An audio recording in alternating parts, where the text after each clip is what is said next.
ఈ సమావేశం చూసినా, వేదికమైన ఉన్న పెద్దలు చూసినా, ఈరోజు ఈ కార్యక్రమానికి యాంకర్ గా నిలబడిన ఉదయ్ భాను మేడం గారిని చూసినా నాకు యువగలం పాదయాత్ర గుర్తొస్తుంది.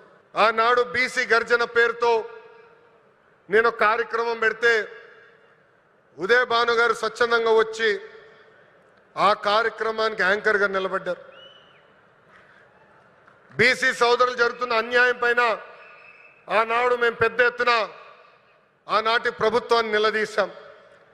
నిలదీసినందుకు మేడం గారిని కూడా వైకాపా నాయకులు ట్రోల్ చేశారు. అంతేకాదు వేదికమైన పెద్దలందరి పైన దొంగ కేసులు పెట్టారు. నా పైన కూడా 23 కేసులు పెట్టారు.